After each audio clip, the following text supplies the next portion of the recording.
पन्नगे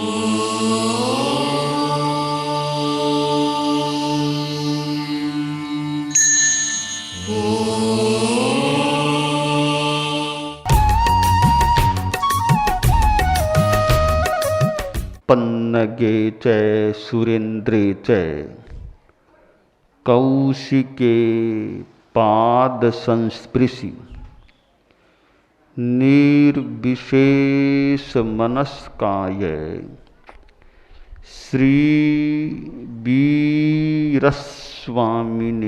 नमः। आर्हत वाङ्मय में पंडिये शब्द आता है।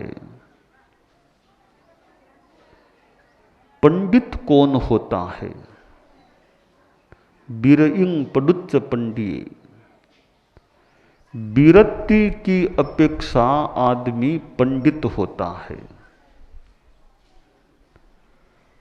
सर्व बिरति संयम आ जाता है तो मनुष्य पंडित कहलाने का अधिकारी बन जाता है।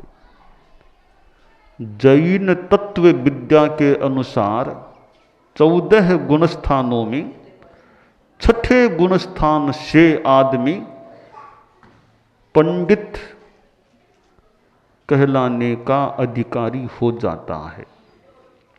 पहले 5 गुणस्थानों तक, 5वें में फिर भी आंशिक पांडित्य है। 4 गुणस्थानों तक तो बिल्कुल भी पंडितता नहीं होती है। पंडित का सामान्यतया अर्थ विद्वान होता है। अभिधान चिंतामणि में कहा गया, विद्वान सुधि कवि विचक्षण लब्धवर्णा गह प्राप्त रूप कृति कृष्टभिरूप धीरा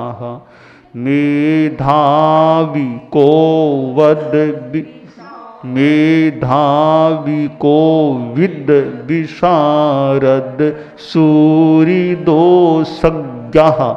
प्राज्ञ पंडित मनीषी बुध प्रबुद्धा।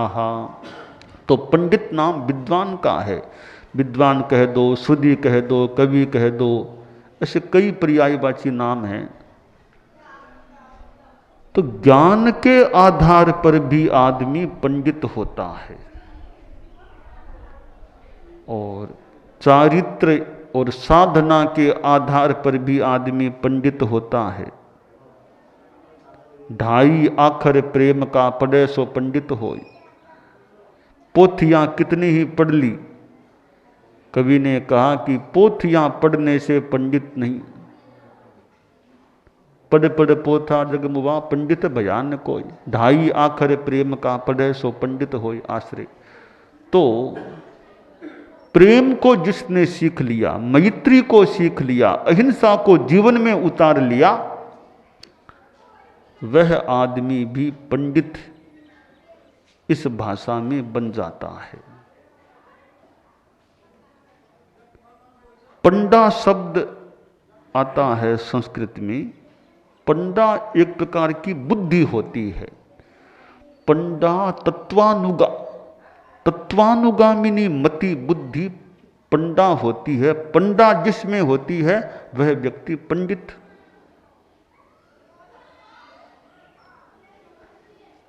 ज्ञानवान भी पंडित है और ज्ञान से भी आदमी स्वयं कल्याण के पथ पर अग्रसर हो सकता है और दूसरों को भी कल्याण पथगामी बना सकता है।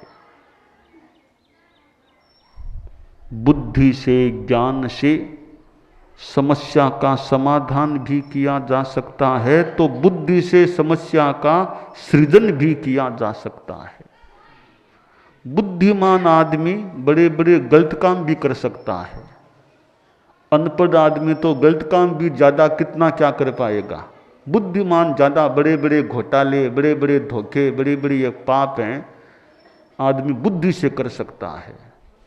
किसको कैसे फंसाना, किसको कैसे गिराना, ये काम भी बुद्धि से हो सकते हैं, और बुद्धि से अच्छी साधना की जा सकती है, बुद्धि से दूसरों का भला कल्याण भी किया जा सकता है।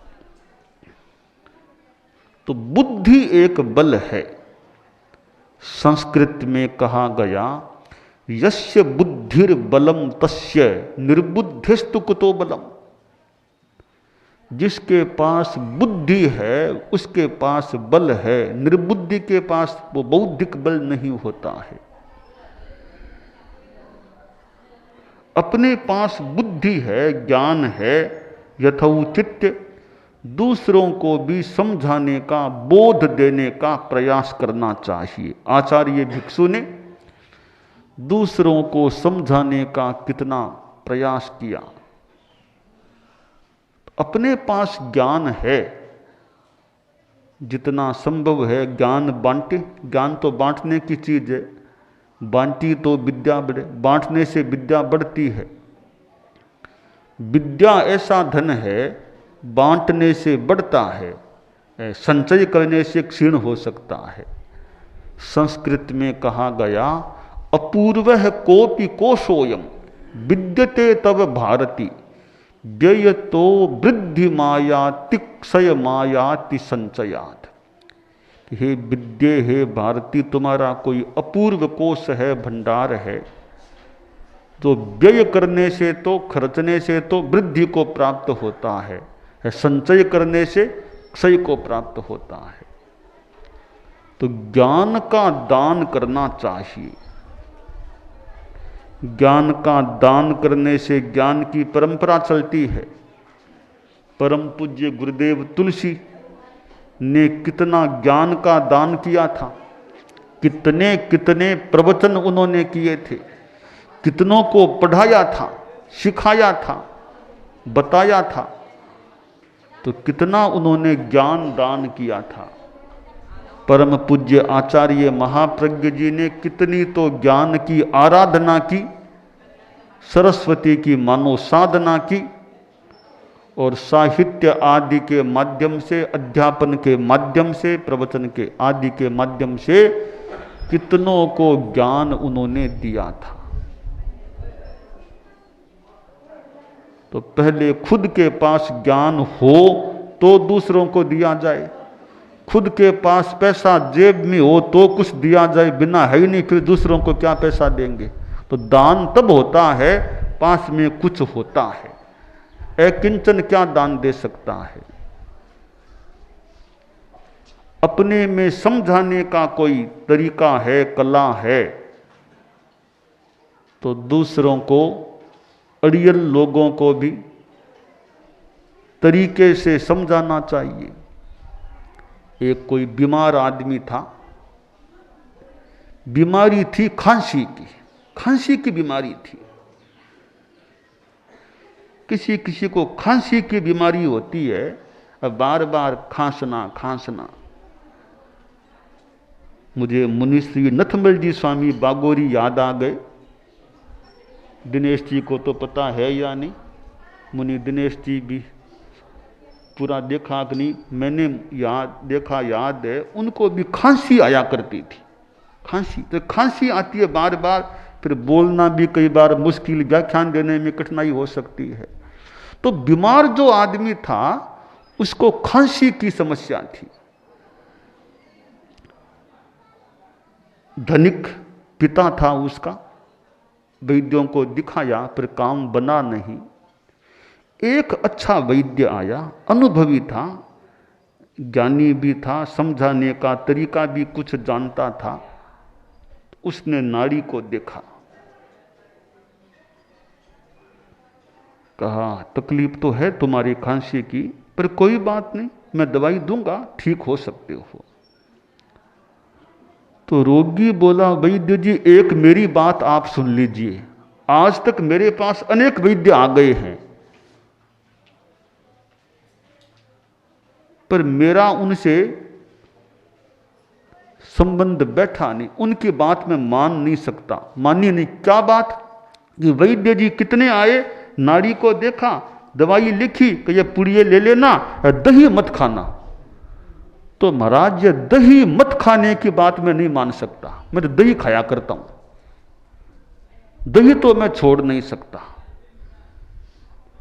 तब ये वैद्य जी बोले, भैया मैंने तुमको कब कहा दही छोड़ो, मैंने कब कहा दही छोड़ो, मैंने कहा दवाई ले लो, दही छोड़ने की बात मैंने कही ही नहीं। हाँ तब ठीक है, तब ठीक क्या, मैं तो यह कहता हूं जितना दही खाते थे अब तुम दुगना दही खाना, मैं यह कहता हूं। तो वाह, ये तो बड़ी वैद्य जी आए हैं, दही खाने का समर्थन कर रहे हैं। वैद्य जी को तो ज्ञान देना था। कई बार ज्ञान आदमी को देख करके उसके हिसाब से ही देना होता है, बच्चे को बच्चे के हिसाब से, बौद्धिक को बौद्धिक के हिसाब से। तो वैद्य जी बोले, रे मैं ना क्यों करूं दही की, भैया दही खांसी में दही खाने से कई लाभ है, लाभ ही लाभ है दही खाने से, खांसी में दही खाने से। तो अच्छा हाँ, लाभ बताइए कौन से, कि सुनो, काशे दद्नो भोजने ने लाभा संतित्रयो ध्रुवम, न वार्धक्यम न वा चौर्यम न स्वाभक्षयति क्वचित। कि देखो, पहला लाभ है खांसी में दही खाने से कि उस आदमी को बुढ़ापा नहीं आता। अच्छा कि हाँ, अच्छा क्या, जवानी है, 40-50 वर्ष का आदमी है, खांसी में खूब दही खाता है, तो बुढ़ापा आएगा कैसे, वो तो पहले ही चला जाएगा, तो बुढ़ापा उसको आएगा ही नहीं, 70 उसको आएगा ही नहीं, यह मान के चलो, थोड़ा सा सह मारोगी। अगला लाभ है नवा चौर्यम, खांसी में दही खाने वाले आदमी के घर में चोर चोरी करने का प्रयास नहीं करता। क्यों? क्या चोर का टाइम है रात का, रात को आता है प्राय चोर आएगा और वो आदमी खस खस करता देखेगा, अरे आदमी जागता है, तो वो चोर घुसेगा कैसे घर में, तो चोरी नहीं कर पाएगा फिर घर में। हाँ यह बात है। तीसरा लाभ है कि खांसी में दही खाने वाले को कभी कुत्ता नहीं काट सकता। क्यों वैद्य जी, क्यों? क्या शरीर ऐसा हो जाएगा कि लाठी के बिना चल नहीं पाएगा, लाठी हाथ में होगी तो कुत्ता निकट क्यों आएगा फिर, तो कुत्ता नहीं काट सकता। ये 3 बातें सुनी, रोगी बोला, महाराज आज के बाद जब तक खांसी की बीमारी है दही खाने का ही त्याग है मुझे, तो अब दही नहीं खाऊंगा। अब कितने वैद्यों के कहने पर नहीं माना, एक वैद्य जी आए, दही की मना ही नहीं की, पर दही खाना अपने आप छोड़ दिया। तो कई बड़े एक मनोवैज्ञानिक तरीके से बात करने में निपुण लोग होते हैं, वे अपनी बात को कैसे हृदयंगम करा देते हैं, समझा देते हैं। तो पंडित ज्ञानी आदमी होता है जिसके पास श्रुत है, ज्ञान है, और यह कला है कि किसको किस प्रकार समझाना चाहिए। आचार्य भिक्षु की बात, एक गांव में पधारे तो पानी चाहिए था, कोई संत गए भिक्षा में पानी लाने के लिए, एक घर में गए तो कि साधु के लिए ग्राह्य पानी तो वहाँ था, थोड़ा वो धोवन का जो भी थोड़ा गंदा सा पानी दिखने वाला। तो घर में जो महिला बहन थी पूछा, पानी है? पानी तो है, लाओ दे दोगी? कि पानी आपको नहीं दूंगी, ये गंदा सा पानी है, आपको गंदा पानी दूंगी तो मुझे अगले जन्म में मुझे भी गंदा पानी पीने को मिलेगा, मैं ऐसा गंदा पानी पी नहीं सकती, इसलिए मैं आपको यह पानी नहीं दूंगी। नहीं मानी। संत गए भिक्षु स्वामी के पास कि महाराज पानी है, तो सही अमुक घर में वो बहन तो पानी दे नहीं रही है, कि कहीं मुझे अगले जन्म में ऐसा पानी मिल जाए तो भिक्षु स्वामी संभवतः खुद पधारे, उस बहन से पूछा, क्यों भाई पानी है? कहाँ? पानी तो है, लाओ दो। पानी नहीं दूंगी, ऐसा गंदा पानी आपको दूं तो मुझे भी अगले जन्म में ऐसा ही पानी मिलेगा पीने के लिए, मैं ऐसा पानी पी नहीं सकती, इसलिए मैं ऐसा पानी आपको दे नहीं सकती। अब उस महिला को कैसे समझाया जाए? बच्चे को समझाना, महिला को समझाना, जो अनपढ़ सी हो, थोड़ा कठिन काम हो सकता है। तो स्वामी भिक्षु गणी ने कहा कि देखो, तुम्हारे घर में गाय है, गाय तो है, गाय को क्या खिलाती हो? गाय को तो चारा घास फूस। वापिस बदले में गाय तुमको क्या देती है? गाय तो दूध देती है। तो देख, तुमने दिया तो घास चारा है, मिला क्या? दूध। ऐसा नहीं कि घास दिया तो घास ही वापिस मिलेगा, ऐसी बात तो नहीं, ऐसी बात तो नहीं। देती हो घास चारा है, पाती हो दूध। इसी तरह तुम साधु को यह गंदा पानी भी दोगी, साधुओं के यही अभी अनुकूल है लेने के लिए, इसका फल यह नहीं होगा कि वापिस तुमको गंदा पानी मिलेगा, अच्छा लाभ मिलेगा। अब यह गाय के उदाहरण, गाय चारा दूध के उदाहरण से बहन समझ गई, पानी संतों को बहराने के लिए तैयार हो गई।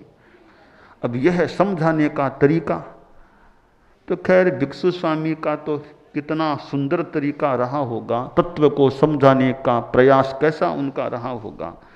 तो पंडित ज्ञानी है, ज्ञान होना एक बात है, समझाने का तरीका अच्छा होना कुछ अलग बात। ज्ञान तो है तो समझाने का तरीका नहीं है, प्रतिबोध देने का अच्छा तरीका नहीं है। अगर तरीका भी अच्छा हो जाए समझाने का, तो अड़ियल आदमी को भी समझाने में सफलता प्राप्त की जा सकती है। अनेक व्यक्ति ऐसे मिल सकते हैं जो तरीके से समझाने वाले होते हैं, और समझाने में तार्किकता भी साथ में हो। तार्किकता कि तर्क से कैसे बात को युक्ति से सिद्ध करके समझाएं। पहली बात है, बात सही हो तो समझाने की बात, गलत बात को समझाने का प्रयास तो अच्छा नहीं होता। जैसे तैसे गलत बात को हृदयंगम कराने का प्रयास तो अपने आप में बढ़िया नहीं होता। अच्छी बात है, उसको अच्छे तरीके से समझाया जाए, तार्किकता से समझाया जाए, तो समझदार आदमी, थोड़ा कहीं न समझ का भी आदमी उसके तरीके से समझाया जाए तो बात को वह समझ सकता है।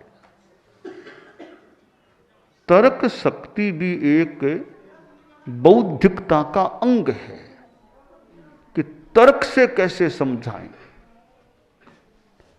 जिसके पास तर्क नहीं होता है वो एक तरह का मूक आदमी है, मूकस तर्क विवर्जित है, बिना व्याकरणे नांध है, बधिरः कोश वर्जित है, साहित्य रहित है पंगु, मूकस तर्क विवर्जित है। व्याकरण का ज्ञान नहीं, ग्रामर का ज्ञान नहीं है तो विद्या के क्षेत्र में, भाषा के क्षेत्र में वह आदमी अंधा होता है। जिसके वोकेबुलरी, शब्द भंडागार की समृद्धि जिसके पास नहीं है, वो आदमी बहरा है। वो क्या समझेगा? नए नए शब्दों का प्रयोग कोई विद्वान करेगा, उसको ज्ञान है नहीं, तो उसके लिए तो बेकार के। वो तो सुन भी लेगा तो क्या समझेगा? तो कोश रहित आदमी, शब्दकोश रहित आदमी, शब्द ज्ञान रहित आदमी बहरे के समान बहरा है। साहित्य का ज्ञान नहीं है तो पंगु आदमी है भाषा साहित्य के जगत में। और मूकस तर्क विवर्जित है, जिसमें तर्क शक्ति नहीं होती है, वो क्या बोलेगा? सुन तो लेगा मान लो, तो आप इस प्रश्न क्या कितना करेगा, कैसे प्रश्न प्रति प्रश्न करेगा बिना तर्क शक्ति के। तो तर्क के बिना आदमी मूक हो जाता है। तो हमारे जीवन में बौद्धिकता की दृष्टि से तार्किकता का भी विकास हो जाता है, और तार्किकता को किसी को समझाने में, अच्छा ज्ञान देने में काम में लिया जाता है, तो तार्किकता का बढ़िया उपयोग हो सकता है। शास्त्रों में कितना ज्ञान है, वैज्ञानिकों के पास भी कितना ज्ञान हो सकता है, और केवल ज्ञानी मुनियों के ज्ञान की तो सीमा है ही नहीं, अनंत ज्ञान उनके पास है। हमारे यहाँ एक बात आती है कि कोई विशिष्ट साधु है, जैसे 14 पूर्वों का विशेष एक ज्ञानी आदि साधु, अब उसके मन में कोई जिज्ञासा, कोई शंका, कुछ संशय हो गया, है ज्ञानी पर इतना ज्ञान नहीं कि उस बात का उत्तर दे सके। अब उसको उत्तर देना है, सामने प्रश्न करता व्यक्ति सामने है, उसका प्रश्न, उसका उत्तर उसके दिमाग में नहीं, प्रश्न दाता मुनि के पास, तो वो कैसे करे? तो जो लब्धिधर विशेष साधु हैं वो आहारक शरीर का पुतला निकालते हैं, अपने शरीर में से एक पुतला निकालते हैं आहारक शरीर का। वो पुतला द्रुत गति से ज्ञानी, केवल ज्ञानी के पास पहुंचता है, वहां से उत्तर लेके आता है। वो उत्तर मुनि को, इस प्रश्न के उत्तरदाता को मिलता है, फिर वह प्रश्न का उत्तरदाता मुनि उस प्रश्नकर्ता को जवाब दे देता है। शायद इतना जल्दी काम हो जाता है कि प्रश्नकर्ता को पता तक नहीं चले कोई प्रक्रिया बीच में हुई है, और सारा वो ज्ञान वहां से मंगा करके उसको उत्तर दे देता है, जो उत्तर देने का ज्ञान है। तो ये आहारक शरीर का पुतला होता है।